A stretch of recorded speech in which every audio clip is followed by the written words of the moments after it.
Ang susunod na programa ay rated PG. Patnubay at gabay ng magulang ay kailangan sa mga batang manonood.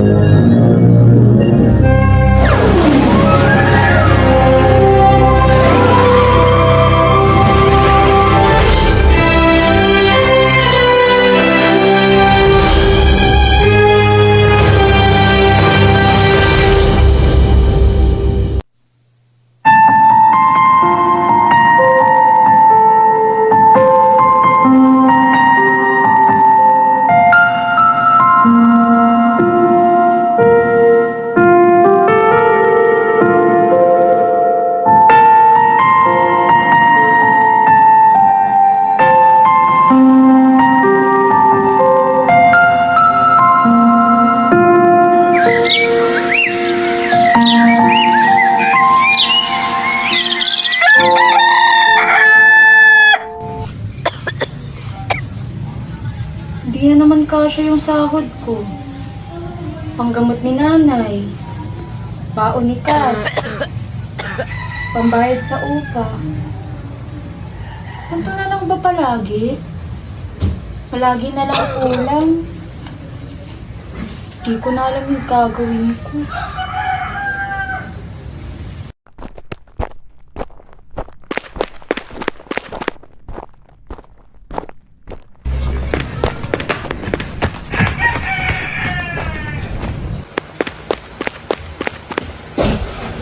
Ate!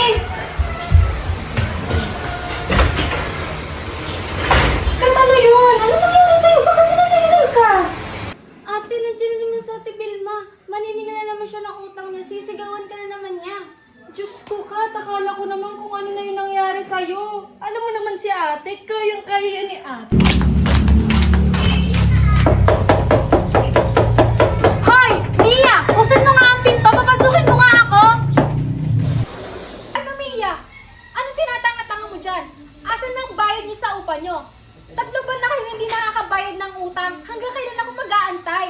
Ate Vilma, pasensya ka na ha. Nalimutan ko talaga yung pambayad ko sa upa eh. Nabayad ko sa tuition ni Kat. At saka madami pa kaming gastusin ngayon. Baka sa isang linggo mabayadan na kita, pangako yan Ate Vilma, promise. Pasensya? Anong pasensya? Ilang buwan ko na kayong pinagbibigyan tapos ngayon humihil ka pa ng 1 linggo? Naku, Mia, sinasabi ko sa iyo ha, kapag hindi ka pa nakabayad ng utang ninyo, papalayasin ko na kayo sa bahay ko, sinisigurado ko yan. Pangako Ate Vilma, sa 1 linggo talaga makakabayad na ako, pangako yan. Hindi na kita bibiguin. Siguraduhin mo lang, Mia ha, dahil kapag hindi ka pa nakabayad, papalayasin ko na kayo sa bahay ko, sinisigurado ko yan. Salamat Ate Vilma!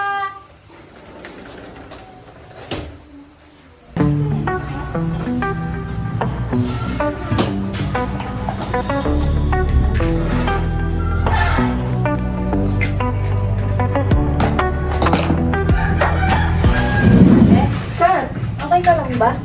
Oo naman. Ano naman natanong? Ate, paano kung hindi na lang ako sa pag-aaral? Ano tumigil sa pag-aaral? Kumuha nga dyan. Kasi naman ate, naawa na ako sa'yo. Ikaw na lang nang ikaw ang kumakain para sa pamilya natin. Kat, hindi porkit nagkakaganito tayo, yan na yung magiging solusyon mo. Mag-aaral ka kasi si ate yung bahala sa'yo. Okay?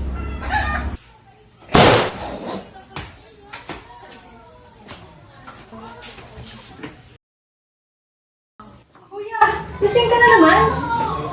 Hoy Mia, pera mo mga 500, ibibili na ako. Kuya, lasing ka na naman? Wala akong mapapahiram sa'yo. Yung pera dito may pinaglalaanan. Para to kay nanay at para to sa pambaon ni Kat. Mia, ako yung pinagdadamutan mo. Kuya, hindi kita pinagdadamutan. Yung pera nandito may pinaglalaanan. Mia, sumusobra ka na ha. Ako yung pinagdadamutan mo. Ako pa dito, kaya pagbigyan mo ako. Kuya, tama na. Nasasaktan ako. Kuya! Krista, tama na yan! Hindi ba kayo tisigil dalawa? Wala kayo tapos gagawin maganda, Troy? Ano ba gusto mo? Nay, wag po kayo makisali rito. Anong wag makisali? Wala ka nang ibang ginawa kundi mag-ingay, mag-inom, maaari ka kasugal, Troy!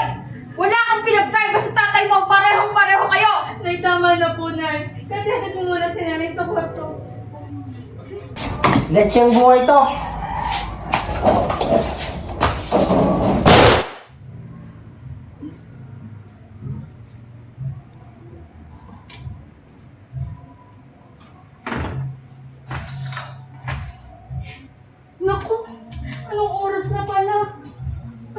ako sa trabaho.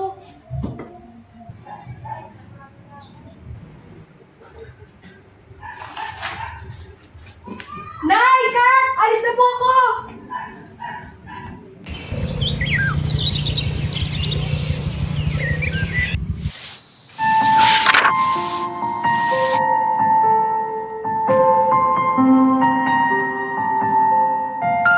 Good morning po. Good morning po sa John Imperial Hotel. Grabe, Mia. Paano mo nagagawang umiti? Kahit mo hindi ka kumain? Iniisip mo pa rin ba ang panggamot at pambayad sa upa? Lara, training lang yan. Fake it till you make it, ika nga. Or fake it hanggang mag-retire ka?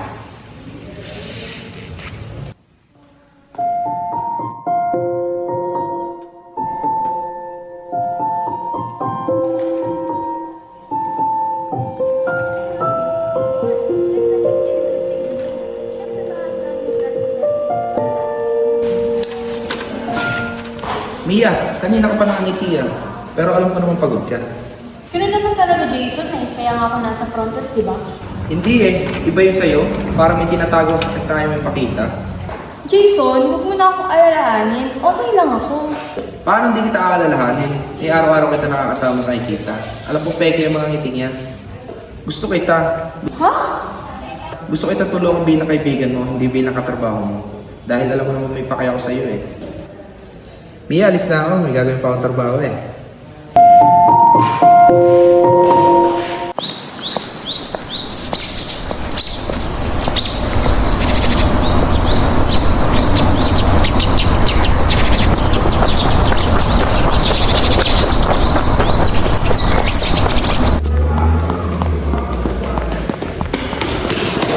Oh, good morning po. This is not acceptable 5-star hotel. Tapos ganito yung servisyo. Ma'am, pasensya na po. Kalma lang po tayo. Ma'am, good morning po. Ano ba yung maglilinis ko sa inyo? Handa ko po kayo i-assist. Ikaw? Mukha ka naman baguhan dito. May tutulong ka ba dito at may alam ka ba dito? Kilala mo ba ang nasa harapan mo? Ma'am, hindi ko man po kayo kilala, pero sinisigurado ko po na mag-i-enjoy po yung pag-stay niyo dito sa hotel namin.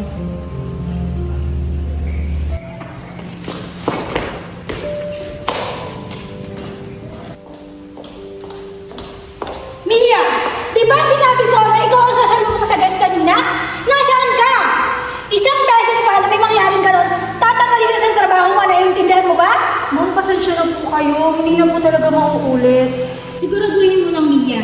Hindi mo kilala kung sino ang nakaharap mo kanina. Hindi sapat ang sipag dito, kailangan matibay ka. Kasi sa trabaho mo, palagi ka dapat nakangiti. Magalang, profesional, hindi ka pwedeng maging mahina. Okay po, ma'am. Sa susunod, alam mo na ang gagawin mo.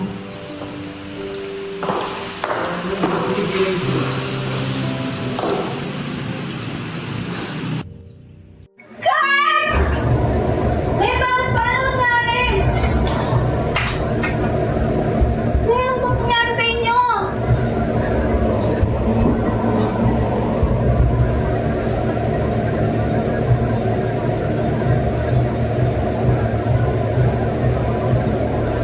Nagpahinga lang po kayo. Patulong ko lang po si ate.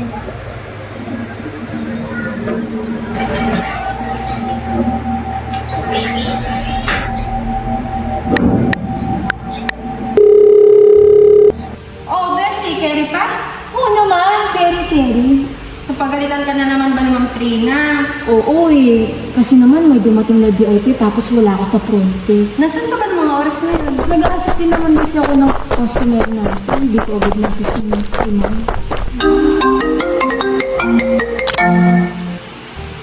Hello, Kat?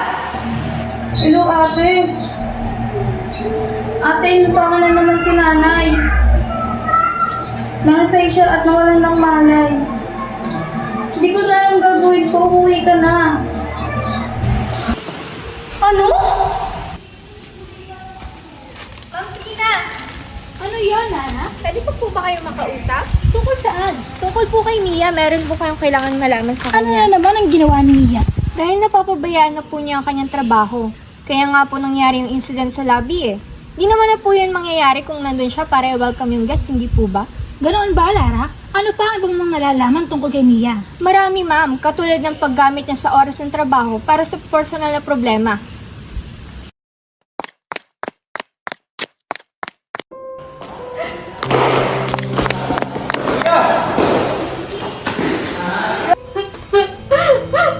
Mia, ano ba talaga nangyari? Hindi ako okay. Pagod na ako. Hindi ko alam kung bakit ginagawa ni Lara sa akin ang lahat ng to. Hindi ko alam kung ano yung ginawa kong mali. Hindi mo kailangan magpanggap sa akin. Ano ba talaga nangyari? Yung nanay ko nasa ospital. Hanggang ngayon nandito pa rin ako. Inugot siya ng kapatid ko at critical yung lagay niya. Ano? Di mo agad sinabi? Oh, teka. Saan kayo pupunta? Ba't kayo nagmamadali? Tabi, ano ba yan Lara? Ba't di ka natabi? Nagmamadali kami. Hindi pwede. Kabiling-biling ni Miss Trina na huwag kayong palisin dahil oras ng trabaho ngayon. Please, tama na. Palisin mo na ako. Kailangan ko makapunta kay nanay. Huwag mo nang dagdagan yung problema ko. Mia, tama na yan. Nagmamadali tayo. Tabi yan, tabi. Mia, sinisigurado ko makakarating to kay Miss Trina at matatanggal kayo sa trabaho. Mia, bakit nandito ka pa? Tumawag sa akin si Kat, tinahanap ka niya, di niya daw matawagan sa cellphone mo. Ang dami nangyari. Mamaya ko na lang sasabihin sa'yo. Ikaw na yung bahala sa akin. Ipaalam mo kay Miss Trina. Ano nangyari? Saan si nanay? Ate, bakit ang tagal mo? Hindi ko na alam gagawin ko. Takot na ako. Pasensya na. Nasaan na si nanay? Nandito na ako. Sa kwarto, nagpapahinga. Nay?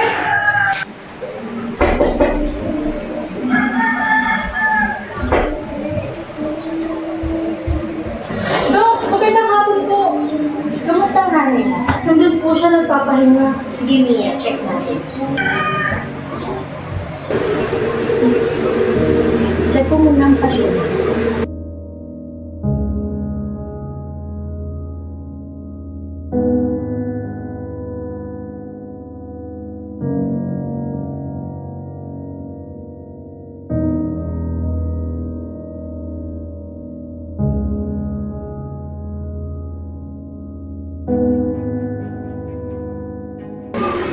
Kritikal ang lagay ng pasyente.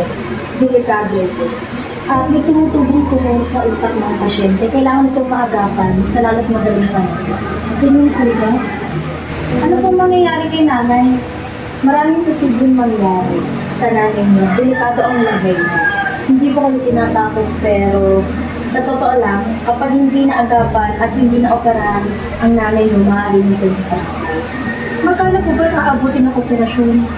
500,000 ang posible na magastos niyo during operation, bukod pa ang medicine at iba pang gastos.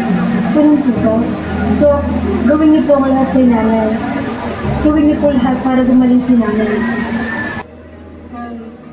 Magpapagaling po kayo Kat, kailangan ko nang bumalik sa office. Bantayin mo muna si nanay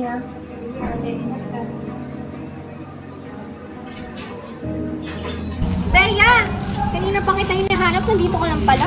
Oo, Lara kanina ko pa hinahanap si Miss Trina. May importante kasi akong sasabihin sa kanya. Hindi pero may inuutos siya sa akin kanina na hanapin mo raw si Ate Karen at tulungan mo siya sa second floor, room 205 kasi may concerned guest tayo. Ikaw na lang daw muna tumulong sa kanya doon. Sige, Lara, yun na muna yung gagawin ko.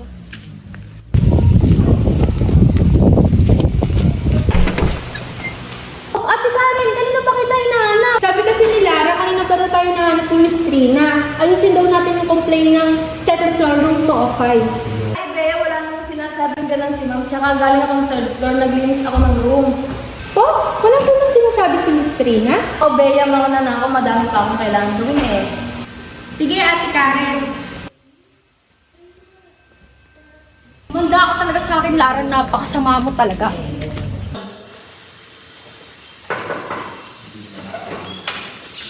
Good morning, ma'am. May concern lang po ako. Sige, Lara, ano yun? Si Mia po kasi, umalis na naman kasama si Jason. Hindi na po ba sila nagpaalam o nagsabi sa inyo? Ano? Umalis si Mia nang walang paalam? Sino ang nag-assist sa mga guests? Sino ang nakasakit sa front desk? Ma'am, ako na nga po gumawa ng lahat kasi nga umalis sila ni Jason. Buti na lang po na-assist ko ng maayos ang concern ng guest, kaya wala na po kayong dapat ipag-alala ngayon. Hindi ito pwedeng maraman ni Madam. Malaking kahihiyan ito para sa akin at sa hotel. Napakakapal ng mukha ni Mia. Anong karapatan niya para umalis ang walang paalam? Nasaan si Bea? Hanapin mo si Bea at dalhin mo rin dito. Nasaan si Mia? Nasaan ang magaling mong kaibigan?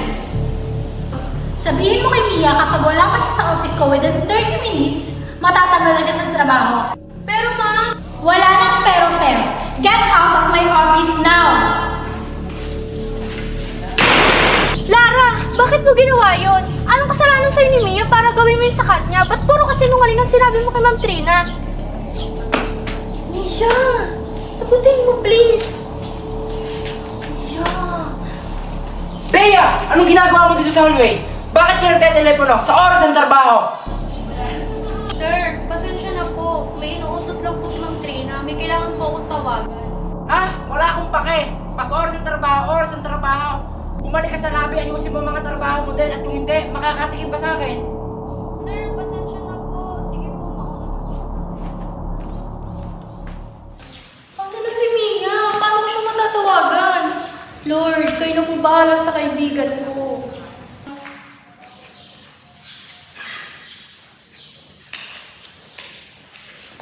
Jason, buti na mabalik ka na. Asa si Mia? Kamusta nanay niya? Bea, ano ba talaga nangyari? Jason, kailangan agad makabalik ni Mia. Kailangan niya agad makabalik dito. Sobrang dami nangyari, Jason. Kung hindi makakabalik ngayon si Mia, matatanggalan siya ng trabaho. Ano? Bakit, Bea? Ano ba talaga nangyari? Mahaba pa ito, Jason. Kailangan natin makausap at mahanap si Mia. Kung hindi mawawala siya ng trabaho. Nagkawalan ko si Mia. O, teka, di ba oras ng trabaho ngayon? Di ba pag oras ng trabaho, bawal ng cellphone? O, bakit ka nagsa-cellphone? Lara, pwede ba? Tumigil ka na! Dahil sa'yo, mawawala ng trabaho si Mia. Eh, di mabuti, mawawala ng kabila dito sa Grand Palace Hotel.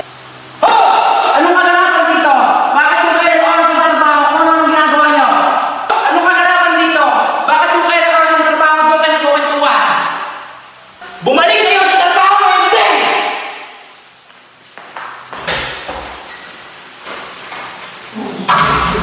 Mia, buti nakabalik ka na! Mia, nangyari? Ba't ka? Mia, kailangan mo muna pumunta sa office ni Miss Trina. Galit na galit siya sa'yo dahil sa kagagawa niya ni Lara. Hindi ko nasabi na kaya umalis na basta-basta may emergency ka. At yun ang ginawang paraan ni Lara para siraan ka. Kaya kung ako sa'yo, best, pumunta ka na sa office ngayon ni Miss Trina, ipaliwanag mo yung sarili mo. Ano? Ginawa yun ni Lara? Bakit?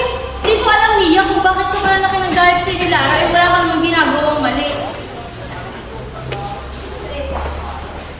Malay kasi ang ingit sa'yo ni Lara, kaya kayo sinisiraan. Ipaliwanag mo agad ang sarili mo kay Ma'am Trina para maintindihan niya at malaman niya ang totoo.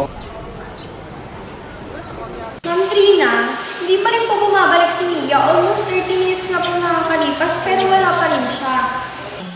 Eh ano gusto mong gawin ko, Lara? Ma'am, napapansin ko po kasi na hindi na stable si Mia.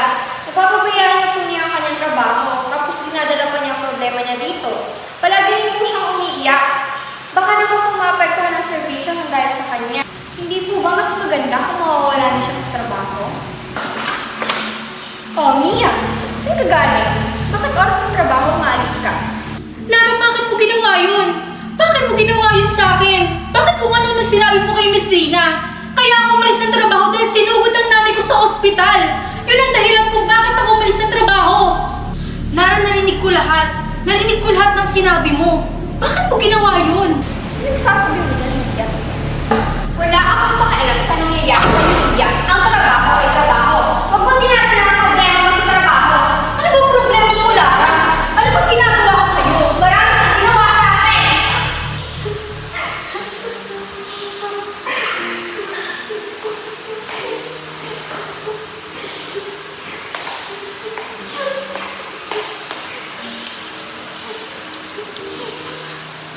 Alam mo, nung una kitang makita, alam kong malayo ang mararating mo.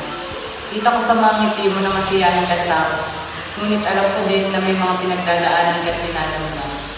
Nung una nga nakita kita, ang akala ko, ang kagaya mo puro lang trabaho ang alam. Ang mamiti sa tao, ang magbigay serbisyo, at ang sumunod sa utos ng ibang tao. At ang kumita ng pera para sa sarili nila. Saan ka na po kayo?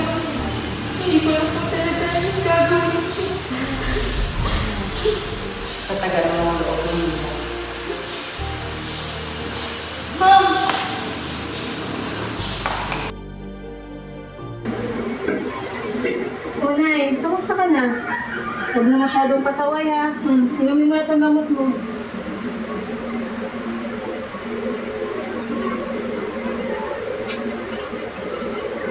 O Kat, bakit nandito ka? Ate, wala kaming pasok ngayon, kaya ako muna babantay kay nanay. O siya, sige. May pasok pa rin ako eh. Bantayan mo si nanay. Pakainin pa inumin na gamot ha. Huwag nay. Huwag masyadong maging pasaway ha. Alis na ako. Kat, ikaw na bahala. Sige ate, ingat ka po. Bye-bye, Nay.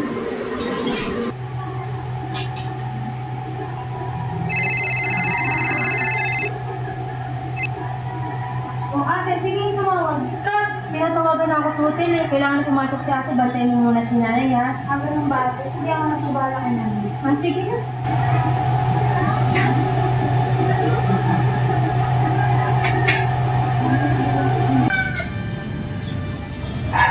Hoy Mia, nandito ako sa tapat ng bahay niyo. Pumunta ka nga dito. Akin na yung pera. Ate Vilma, ano po pera? Kung yung pambayad po sa upa sa isang linggo po po yung mababayadan. Di ba pinagbigyan niyo po ako ng isang linggong palugit? Alam ko. Ang sinisingil ko ngayon ay ang perang hiniram mo. Hiniram ko? Oo, sabi nito, yung utang daw ng pera sa akin. Hindi po ako nanghihiram, Ate Vilma. Wait lang, Ate Vilma ha, kasi wala talagang hiniram sa'yo eh. Tatawagin ko muna si Kuya Troy bago ko ibigay sa'yo kung ano man yung sinisingil mo. Wow! Hello, Kuya! Nasaan ka ba? Nandito sa Ate Vilma sa tapat ng bahay natin. Bakit ka nanghiram sa kanya nang hindi ko alam? Alam mo naman, ipapambayad ko to ka sa gamot ni nanay eh. Tsaka kung maunikat. Ayan! Ayan ang utang sa akin ng pera. Wala naman kasi talagang hinihiram sa'yo, Ate Vilma eh. Sus! Tama na ang drama nila. Ibigay mo na akin lang ng basagulero mong kapatid sa akin. Pero wala akong mabibigay, Ate Vilma. Yung pera nandito para yung kay nanay. Kaya siya, hay naku Mia, ibigay mo na hiniram ng kuya mo sa akin. Pagkano ba yun, Ate Vilma? 1,000. 1,000? Ang bilit yun ng gamot ni nanay eh. Kuya talaga. Ate Vilma, pasensya.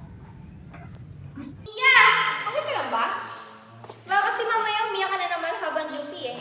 Lara, please. Bakit? Concerned lang ako. Baka kasi mamaya hindi ka na-fit sa trabaho mo. Sabrina, gusto ko makausap ngayon si Lara. Hindi na magandang ginagawa at inaasa niya kay Mia. Gusto ko siya makausap ngayon dito sa office mo. Yes, ma'am. Nasusunod po. Lara, pumunta ka sa opisina ko ngayon na.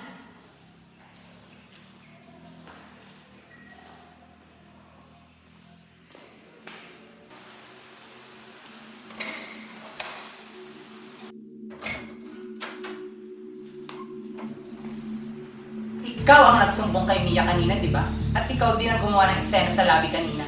At alam ko kung bakit ginagawa mo ang lahat ng ito.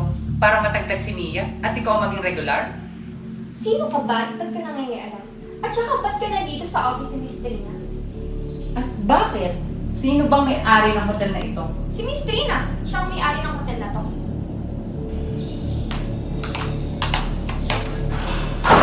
This is unbelievable! Trina, nasaan ka? Ipunin mo lahat ng mga empleyado sa lobby. Hindi ko pa lalampasin ang pangyayari ito. Ma'am, ano po ang nangyayari? Huwag ka na maraming tanong. Ipunin mo lahat ng empleyado sa lobby. Ngayon din.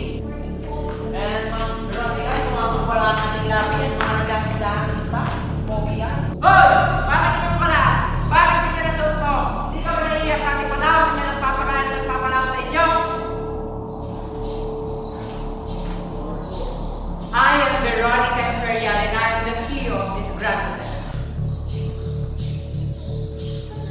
Hindi ako makakapayag na bastos-bastusin ako ng kung sino-sino dahil ako may-ari ng hotel na ito.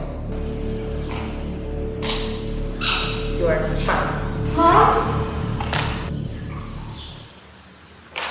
Okay, passport. Over time. Lalo, okay ka lang. Hindi.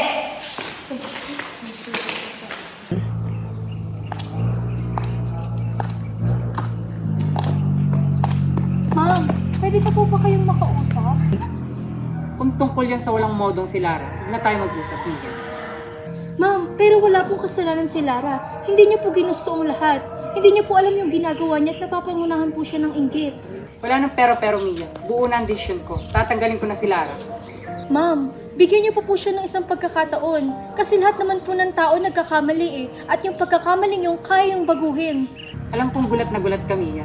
At alam kong hindi mo din naman ako kilala. Hindi sa lahat ng bagay ay napagbibigyan ng mga ganyan. Dahil katulad mo din ako noon. Po? Dahil katulad mo din akong hotel staff noon. Bago ako makarating sa kung anong meron ako ngayon. Dahil tulad mo, lagi din ako nakangiti. Ngunit may bahid ng lungkot.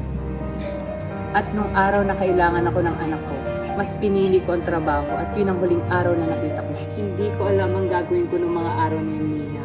At hanggang ngayon, hindi ko pa rin siya mahanap at hindi ko alam kung saan siya hanapin. Alam kong kailangan mo ng tulong. Itong sobrang ito ay hindi ko ibinigay dahil naaawa ako sa iyo. Itong sobrang ito, ang laman nito ay dahil nakikita ko ang sarili ko sa iyo dati. Ma'am, hindi ko po kailangan yan. Hindi, Mia. Tanggapin mo to. Ay may maliit na tulong pero galing yan sa puso. Ma'am, ang laki pong tulong nito. Hindi ko po ito matatanggap. Tanggapin mo yan, Mia. Para yan sa namin.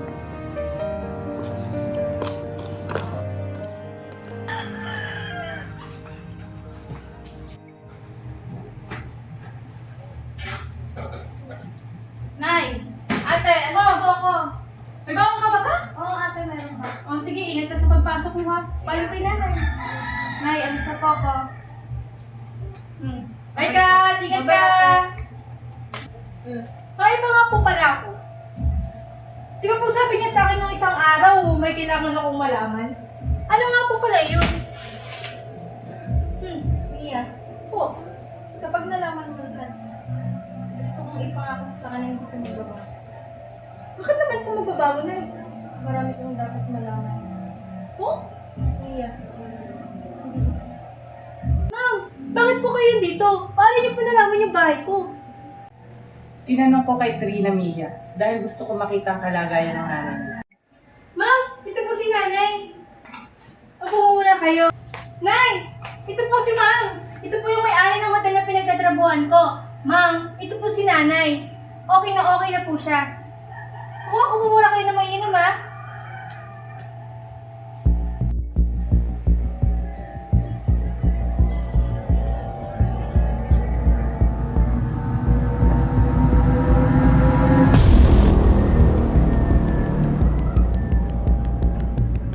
Pasensya na po kayo ha. Masyado pong makalat yung bahay namin. Ito po yung maiinom nyo. Nay! Ayun po si Miss Veronica. Yan po yung tumulong sa operasyon nyo. Sa kanya po nanggaling yung tulong. Napakabait po yun, ma'am. Yan po yung family teacher namin. Ayan po si tatay, si nanay, at ako po itong batang to. Nung gumaduate po ako ng elementary. Mia, ikaw ba ang batang ito? Opo, ma'am. Ako po yan. Rosa? Bakit po kayo magkakilala? Nay! Mia, ito yung siguro ang tamang panahon para malaman mo ang katotohanan. Matagal na kami magkakilala ng Veron. Si Veron ang matalik kong kaibigan. Oh! Sa palasyo na niya Veron, doon ako nagtrabaho. Siya ang umaruga at nag-alala sa akin. Oh! Hindi ko po alam yung sinasabi niyo. Magkakilala po kayo? Nay, ano po yung sinasabi niyo? Hindi ko po kayo maintindihan. Mia, hindi akong totoo mong ina. Oh! Si Veron ang totoo mong ina. Nay, hindi po yan totoo. Boss ko po siya. Kayo po yung nanay ko. Hindi po yung totoo. Totoo ba? Totoo ba lahat ng mga nangyayaring to? All these years, Rosa, all these years, tinago mo sa akin ang lahat. Tinago mo sa akin ang nawawala akong anak. Ilang taon ako naghanap. Ilang taon akong munti ka na mawala sa sarili sa paghahanap sa anak ko. Tapos, ganito ang gagawin mo sa akin? Na nasa harapan ko na pala ang nawawala akong anak? Hindi ko po alam yung sinasabi niyo. Hindi po yan totoo. Ma'am, hindi po akong anak niyo. Si Nanay Rosa yung nanay ko. Hindi, Mia. Ako ang totoong ina. Tinago lang ni Rosa ang lahat. Hindi siya ang tunay mong ina. Ako ang tunay mong ina. Hindi ko po alam yung sinasabi niyo. Kay nanay ako lumaki. Si nanay yung kasama ko ng 20 years. Kaya hindi ko po alam kung ano yung sinasabi niyo. Dahil nga itinago niya sa akin ang lahat. Nay, sabihin niya sa akin yung totoo. Hindi to totoo. Nay! Hindi ko po alam kung anong sinasabi niyo. Kay nanay ako lumaki. At hindi ko po kayo kilala. Mia, ako ang tunay mong ina. Hindi. Paniwala Nay, paliwanag mo sa akin. Sabihin mo sa kanya na hindi niya ako anak. Kasi sa'yo ako lumaki. Mia, itong litratong to, mayroon ako nito. Iisang-iisa yung litrato. Nung unang pagkita ko pa lang, iisang-iisa yung litratong nasa wallet ko at saka ang litratong nasa bahay mo. Ikaw ang nawawala kong anak niya. Ay, sabihin niyo yung totoo. Hindi. Yun ang totoo. Hindi ako. Meron ng totoo ko. Ay, hindi yan totoo. Sa inyo ako lumaki. Hindi ko siya kilala. Sa akin ka lang lumaki. Pero siya ang totoo. Nay, paliwanag niyo po sa akin lahat. Hindi ko po kayo maintindihan. Nay, ipaliwanag mo sa akin na hindi totoo yung sinasabi ni Ma'am Biron. Iya. Takot ako mawala ka sa akin. Kagaya mo. Napamahal na ako sa'yo. Dahil sa pagiging determinado mo, sa pagiging masikasuin mo, kaya hindi ko kaya. Hindi ko kaya mawala ka sa akin. Hindi ko na kayong ginagawang masama. Kasi sa inyo ako lumaki. Kayo yung kasama ko. Iya. Mahal na mahal ka ni nanay. Hindi po ako. Mahal na mahal po kayo kasi kayo yung nag-anuga sa akin.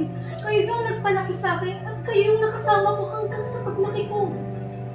Pasensyahan mo na kung ngayon ko lang nasabi ang lahat ng ito. Ano nasabi na eh? Salamat kasi sa 20 taon mo kasama mo kami kahit hindi kami ang totoo mong pamilya. Pinilit mong buhayin kami. Pinag-ihawa mo ang buhay namin ng mga kapatid. Kaya totoo na.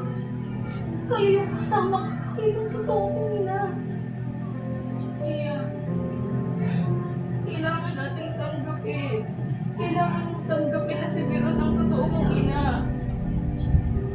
Dahil yun ang katotohanan.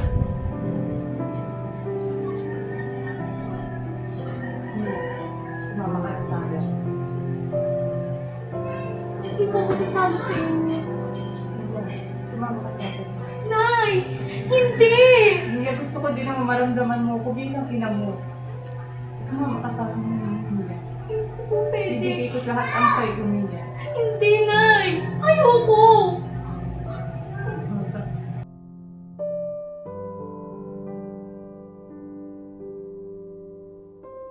Mia, Ma'am Biron, maraming salamat po sa tinulong niyo sa akin. Sa lahat ng ginawa niyo sa akin. Hindi ko po kayang iwan si nanay. Nagpapagaling pa po si nanay. Kailangan ko siyang bantayan. May mga kapatid pa po ako. Ma'am Biron, ayaw ko pong iwan ng nanay Rosa. pero Mia, pwede mo naman kami parehas maging magulang. Wala naman ako sinabi sa yung iwan mo ang nanay Rosa mo. Ang gusto ko lang magkaroon tayo ng konting oras at panahon para may pakita ko sa iyo yung mga pagkukulang ko noon. Nay,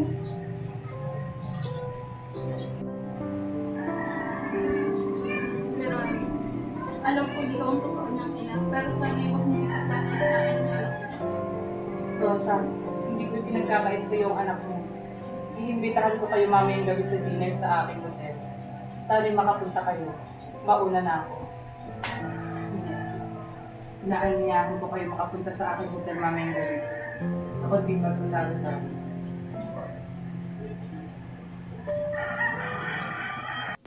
Sa likod ng bawat ngiti, may kwentong hindi nakikita at minsan, ang kailangan lang ay maging matatag at may nakikinig.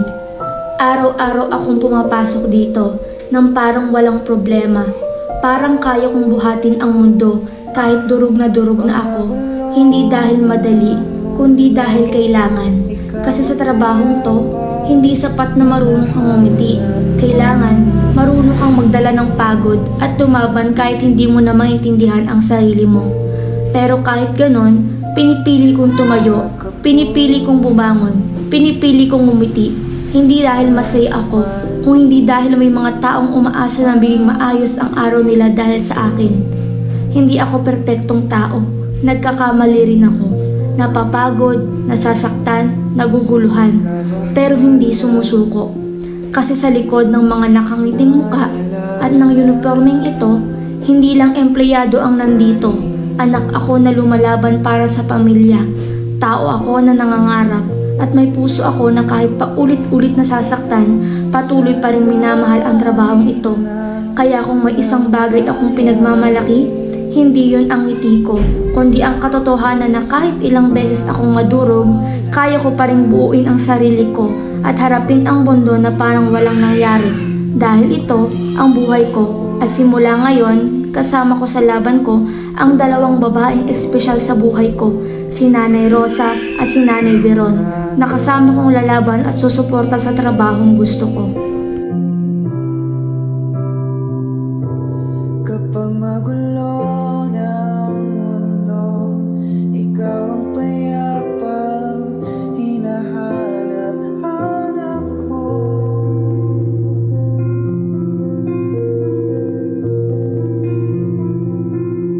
Tumakbo ka rin patungo sa'kin kapag pumipigat ng iyong dibdib. Ika'y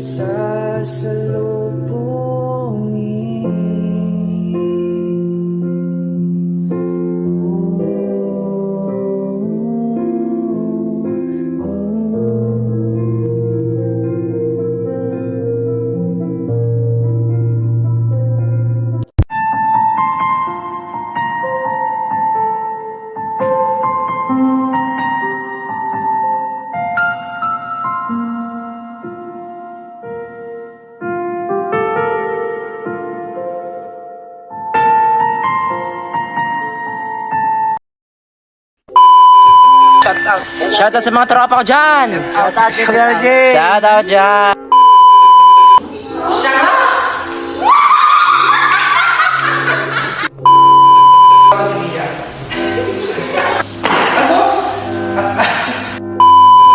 Anong kasalanan sa'yo ni Mia? Bakit puro kasi nungaling sinabi mo kay Ma'am Trina?